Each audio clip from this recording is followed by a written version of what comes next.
Star वो तो बहुत ही इम्पोर्टेंट है। स्टार के सिवा सब अधूरा लगता है। स्टार लगा। चलो चलो और भी यीशु आते होंगे, हमें तैयार भी तो होना है। जल्दी करो।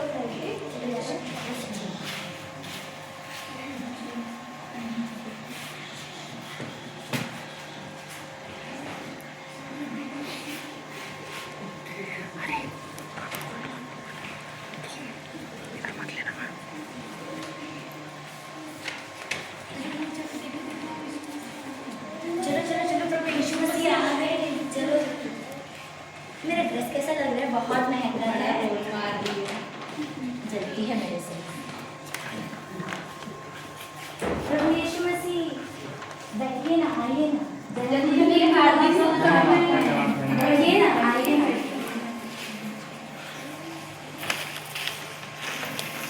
यीशु, मैं आपके जन्मदिन पर आपके लिए गिफ्ट लाई हूँ। इसकी क्या जरूरत थी? देखो ना, खोल के देखो।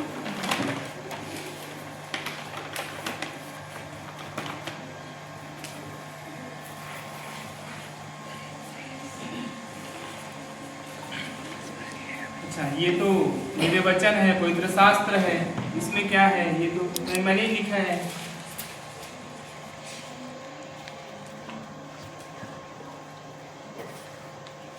ऐसा क्या है इसमें खास है? ये देखो, ये आपके शब्द है ना लिखे हुए। ये देखो, ये आपके शब्द है लिखे हुए। ये लाइन आपने ही लिखे है ना। ये रेड स्याही वाले लाइन। ये देखो।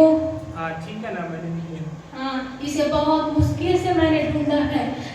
बहुत सारी दुकानों में गई, इसे ढूंढने के लिए बहुत मुश्किल से मिला है। यीशु, मैं आपके लिए गिफ्ट ये लाई। क्योंकि मुझे तोहफे की वैसे जरूरत तो नहीं है। आपका जन्मदिन है यीशु, इसीलिए मैं आपको गिफ्ट दी हूँ। हमें भी तो अपना गिफ्ट देना है। यीशु, मैं भी ना आपके लिए गिफ्ट लाई हूँ, देखिए ना। मुझे गिफ्ट नहीं चाहिए, मैं तो आप लोगों से मिलने के लिए, बातें करने के लिए यहाँ पर आया हूँ। ये क्या है? देखिए ना यीशु। ये तो पानी है। हाँ, ये पानी है। ये कोई ऐसा वैसा पानी नहीं है। यह इज़राइल के यरदन नदी का पानी है, जहाँ आपने बपतिस्मा लिया था। हाँ ठीक है ना। तो फिर तो इसमें ऐसा क्या खास है? मुझे तो गिफ्ट से कोई मतलब नहीं है वाला। यीशु, पता है आपको, इसके लिए मैंने बड़ी मेहनत करी है। आपको पता है, एक बार मेरा फ्लाइट कैंसिल हो गया। मैंने दोबारा से टिकट करवा के गई और वहाँ से आपके लिए इतना प्यार से आपके लिए यरदन नदी का पानी लाई हूँ। यीशु, बताइए ना आपको कैसा लगा? ये आपके जन्मदिन का उपहार है आपके लिए। लेकिन मुझे गिफ्ट नहीं चाहिए, मुझे तो आप लोगों से बातें। अरे यीशु, आप बताते नहीं हैं। अरे वही बस देते रहिए। क्या गिफ्ट है? मेरे को भी तो देना है ना। यीशु, मैं भी आपके लिए गिफ्ट लाई हूँ, विशेष बहुमूल्य गिफ्ट। आपके जन्मदिन के लिए इतना प्यारा गिफ्ट, आप देखिए ना। इसमें क्या विशेष है? आप देखिए ना निकाल कर। अच्छा, ये तो क्रूस है। हाँ, ये क्रूस है। हाँ, तो इसको मुझे ये गिफ्ट से नहीं चाहिए। मैं ये क्रूस है, लेकिन ये लकड़ी देख रही है, ऐसा वैसा लकड़ी नहीं है। ये मैं बहुत दूर से यरूशलेम से लाई हूँ। ये वही लकड़ी है जिसमें आपने क्रूस को लटकाया गया था आपको। हाँ, मैं अधिक मूल्य देकर इस क्रूस को लाई हूँ आपके प्यारी गिफ्ट के लिए। तुम सब मेरी बातों को सुनो। मैं तो इस क्रिसमस में आप लोगों से बातें करने के लिए आप लोगों के पास आया हूँ। हाँ यीशु, बातचीत होता ही रहेगा ना। यीशु, बताइए ना हमारा गिफ्ट कैसा लगा? मेरा गिफ्ट कैसा लगा? मेरा गिफ्ट ज़्यादा अच्छा होगा, इसलिए बात नहीं बता रहे। मेरा ज़्यादा अच्छा होगा। शांत रहिए, मैं तो बातें करना चाहता हूँ। तैयारियां कर रहे ये सारी तैयारियां बची हैं। क्रिसमस है, चलो चलो चलो। सब रुको, मुझे तुमसे बातें करनी है। रुकिए। सब चले गए। मैं तो इस क्रिसमस में मैं तो बातें करने के लिए आया हूँ। मुझे इन तैयारियों से, मुझे इन तोहफों से मुझे कोई मतलब नहीं है। मैं आया हूँ कि कोई मुझे साथ समय को बिताए, कोई मुझसे सहभागिता करे, कोई मुझसे अपना समय दे कि मैं पिता की बातें को उनको समझा सकूं और उनको आगे बता सकूं। क्या कोई नहीं है यहाँ जो जो मुझसे बात कर सके, जो मुझे अपना समय दे सके? कि यहाँ सब अपने गिफ्ट में, अपने एक दूसरे के पहनावे में, एक दूसरे को दिखाने में ही लगे रहें? ऐसा क्या कोई नहीं है यहाँ पर जो मुझसे समय दे? ईशु मुझे आपसे बातें करनी है। हाँ बोलिए। आइए हम बैठ के बातें करते हैं। हाँ बोलो। ईशु मुझे एक परेशानी है, मुझे वो परेशानी आपके साथ बांटनी है। क्या परेशानी है तुम्हें? ईशु आप तो जानते हैं कि मैंने अभी अभी अपना कॉलेज पास किया है ईशु, और आप तो जानते हैं आज की डेट में जॉब कितना ज़रूरी है, फाइनेंस कितना ज़रूरी है, पैसे कमाना कितना ज़रूरी है। पर मैं जब भी मैंने बहुत सारे कॉम्पिटिटिव एग्जाम्स दिलाए लेकिन मेरा जॉब लगता ही नहीं है ईशु, मैं बहुत परेशान हूँ। तो बेटी क्या तुम चर्च जाते हो? चर्च ईशु, चर्च तो मैं नहीं जा पाती। आप तो जानते हैं ना कि सारे कॉम्पिटिटिव एग्जाम संडे को ही होते हैं। मैं क्या करूँ ईशु, मैं तो एग्जाम दिलाने जाती हूँ, मैं चर्च जा ही नहीं पाती। नहीं देखो बेटी, तुमको सबसे पहले तो चर्च जाना पड़ेगा। वहाँ तुमको अगुवे बताएंगे कि कैसे तुम्हें मेरे अपने जीवन में इस परेशानियों के बारे में तुम लड़ सकते हो और अपने जीवन में जो समस्याएं हैं उनसे जीत सकते हो। तुमको वहाँ वचन बताया जाएगा, तुमको वहाँ प्रार्थनाएं करना सिखाया जाएगा। जी ईशु ठीक है, धन्यवाद ईशु। मैं आज से ना यही रुको, मैं तुमको वचन बता देता हूँ, लेकिन मैं तुमको कुछ बता रहा हूँ कि तुम अब से जब जाओगे तो तुम्हें उन सब चीज़ों को ध्यान रखना है। देखिए मेरे वचन में लिखा है कि जो कल्पनाएं मैं तुम्हारे विषय में करूँगा वो तुम्हारी भलाई के लिए है। और वचन में मैंने लिखा है कि जो तुम कुछ भी काम करते हो तो मैं उसे सफल करूँगा। सबसे पहले तुम्हें मेरे राज्य की और मेरे धार्मिकता की खोज को करना है। तो अभी तुम जो भी कर रहे हो अपने जीवन में उसको करो, लेकिन चर्च जाओ, तुमको जो अगुवे बताए उनके हिसाब से प्रार्थनाओं को करो, और जो वचन मैंने तुम्हारे जीवन के लिए दिया है कि जो तुम्हारे जीवन में बदलाव को लेके आए, जो तुम्हारे जीवन में नई जॉब को लेके आए, तो तुम उस वचन के हिसाब से प्रार्थनाओं को करो। ईशु धन्यवाद, आज से मैं ऐसे ही करूँगी ईशु। आपका बहुत अरे रुको रुको रुको रुको, लेकिन मुझे तुमसे बातें करनी है। रुको रुको। आए, समस्याओं का हल मिला, वचन मिला और चले गए। ये भी अपने जीवनों में बिजी है। क्या और कोई नहीं है कि जिससे मैं अपना समय, वो जो मुझे अपना समय दे, मुझसे बातें करे और मैं पिता की बातें जो गुप्त में है उसको मैं समझाऊं? आपसे बातें करनी है। हाँ हाँ बालको बताओ। आइए बैठिए। हाँ बोलो बोलो, क्या बातें हैं, क्या बातें करनी है तुम्हें मुझसे? यीशु क्या बताऊँ, एग्ज़ाम के टाइम में कितनी भी पढ़ाई कर लूँ पर एग्ज़ाम में जाता हूँ ना तो पेपर को लेकर डर लगने लग जाता है और सब गड़बड़ हो जाता है। हाँ यीशु, मेरे साथ भी ऐसा ही होता है। जब मैं भी एग्जाम में जाता हूँ तो वो क्वेश्चन पेपर देख के मैं सब चीज़ भूल जाता हूँ। एक बात बताओ बालको, क्या आप लोग चर्च जाते हो? वहाँ पे संडे स्कूल आप लोग अटेंड करते हो?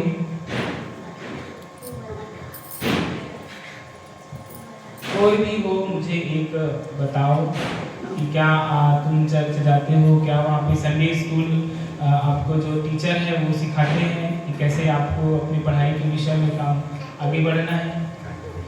ऐसा है प्रभु जी कि संडे के दिन चिकन मटन बनते तो मम्मी को किचन से निकलने का टाइम नहीं मिलता है, तो हम चर्च नहीं पहुँच पाते हैं और संडे स्कूल नहीं अटेंड कर पाते हैं। कभी तो आमीन होने के समय और ऑफरिंग के टाइम होते हैं। देखिए बालको, ये तो गलत बात है।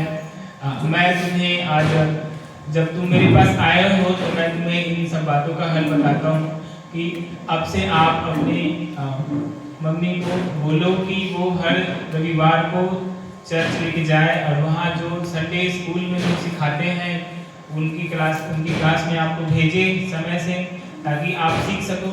और जैसा कि जीवित वचन में लिखा है कि मसीह हमारे लिए ज्ञान ठहरा है, तो आप अब से इन वचनों के आधार पर घोषणाओं को करो कि मसीह यीशु तू मेरे लिए ज्ञान ठहरा है। और जैसा वचन में ऐसा लिखा हूँ कि पवित्र आत्मा जो मेरा पिता है वो तुम्हें हर बातों को स्मरण कराएगा।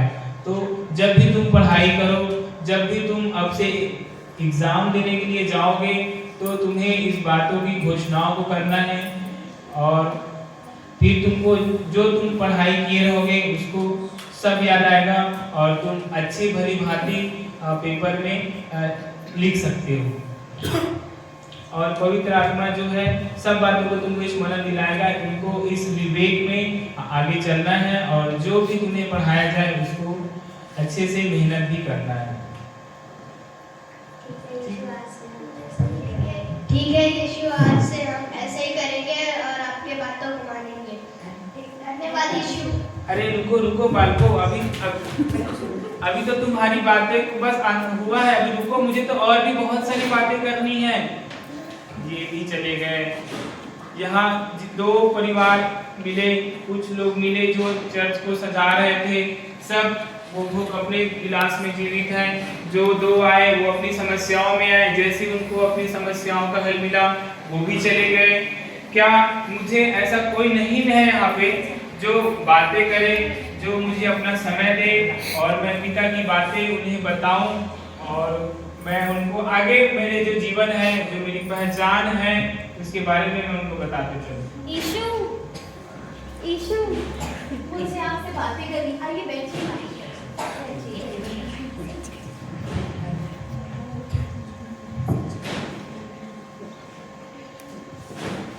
यीशु, मैं एक विवाहित स्त्री हूँ। मेरा पति रोज नशा करता है, रोज इस नशे की हालत में मुझे मारता और पीटता है। मैं उससे बहुत परेशान हूँ यीशु। उसे पता है कि मैं चर्च आती हूँ, वो ना खुद चर्च आता है ना मुझे चर्च आने देता है। मैं क्या करूँ यीशु, आप मुझे बताइए। देखो, पहली बात तो ऐसा है कि क्या आप अपने पति के लिए प्रार्थना करते हैं? आपने कभी उपवास रखा उसके लिए? प्रार्थना? उसके लिए कौन प्रार्थना करेगा? मैं तो इतना उसके ऊपर गुस्सा आता है कि मैं उसको पीट देती हूँ, कूट देती हूँ, अरे मार देती हूँ, इतना मारती हूँ, मैं क्या बताऊँ, इतना गुस्सा मुझे। रोज नशा करके आता है। नहीं दीदी, ये तो गलत है, क्योंकि जीवित वचन में ऐसा लिखा है कि एक पत्नी का सर उसका पति होता है। तो अब से तुमको अपने पति को मारपीट नहीं करना है, वो तुम्हारा आदर है, वो तुम्हारा सम्मान है।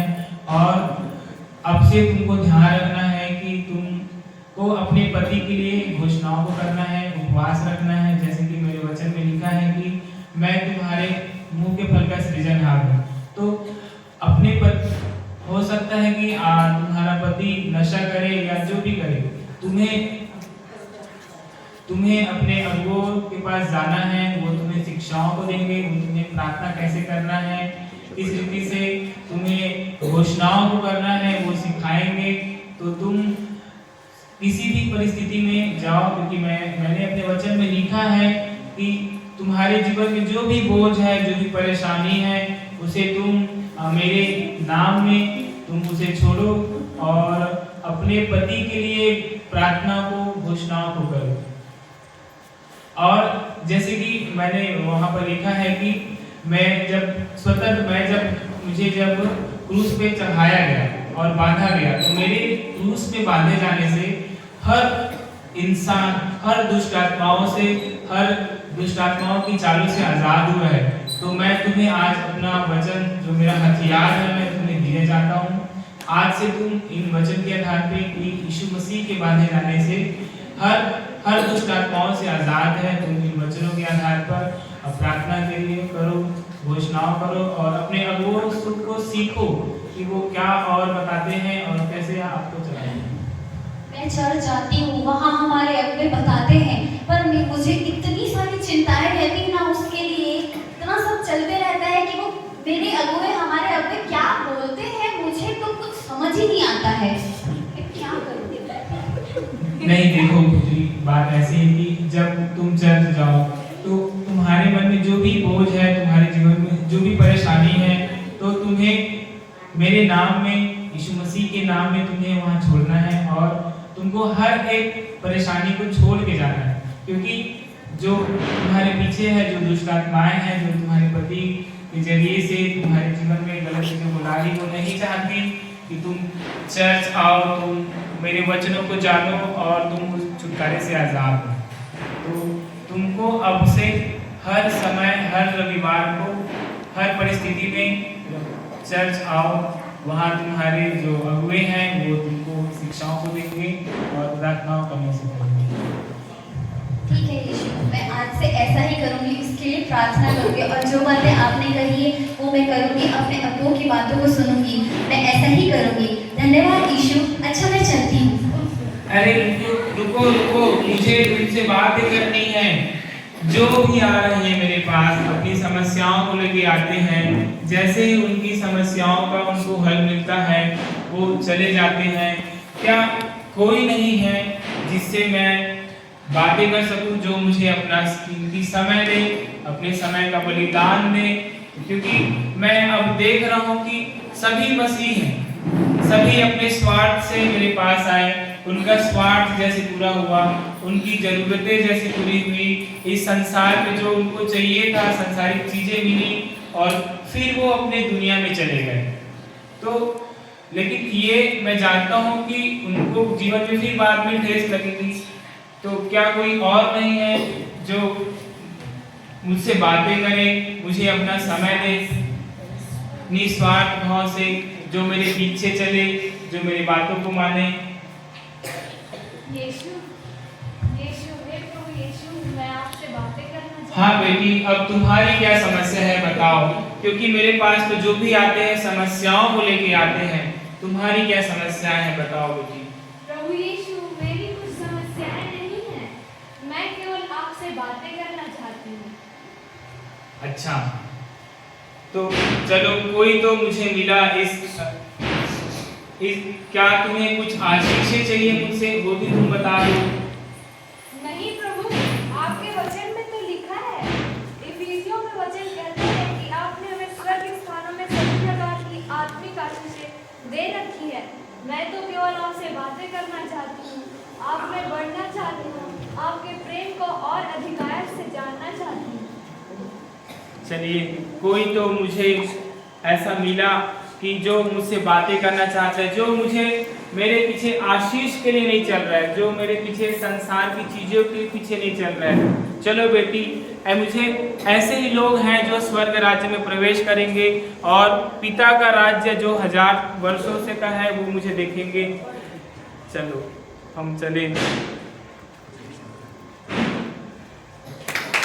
धन्यवाद। आपने देखा कि किस रीति से सब क्रिसमस की तैयारियों में लगे हुए थे और सब अपने घर को सजाने के लिए, अपने शरीर को सजाने के लिए, अपने भोग विलास में आनंद करने में लगे हुए थे। कई यीशु मसीह के लिए गिफ्ट्स को लेने के लिए कि आज उनका जन्मदिन है, आवाज नहीं करेंगे, उनके जन्मदिन की तैयारियों में लगे हुए।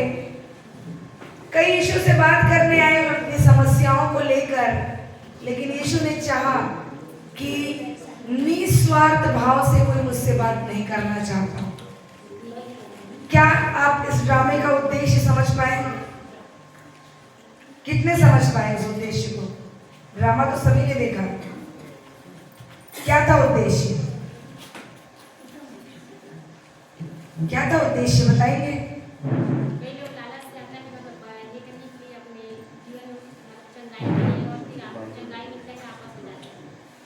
और कोई? आकाश भाई हाथ उठाए थे। वे परमेश्वर में बने रहें। और कोई ड्रामा का उद्देश्य अगर आपको समझ में नहीं आया मतलब ड्रामा बेकार है। ड्रामा का उद्देश्य ये है कि आज के डेट में जो चल रहा है उसको दिखाया गया कि जो नाम के ही रह गए गुणों को या प्रभु ने जो कहा है उसको नहीं परखते। ड्रामा का मेन उद्देश्य यीशु ने कहा मैं तुमसे बात करना चाहता हूँ। किस माध्यम से बात करेगा यीशु आपसे? कितने वचन पढ़ते हैं आप? सीरियसली कितने वचन पढ़ते हैं? पढ़ते तो सब है, चलते कितने हैं? क्या बोली दुखी महिला? जाती हूँ चर्च, सब सुनती हूँ लेकिन फिर कहाँ निकल जाता है पता नहीं, है ना? जवान अपनी नौकरी के पीछे, बच्चे क्योंकि संसारिक है संडे स्कूल नहीं जा पा रहे, शिक्षाओं को नहीं ले पा रहे, मसीह शिक्षा।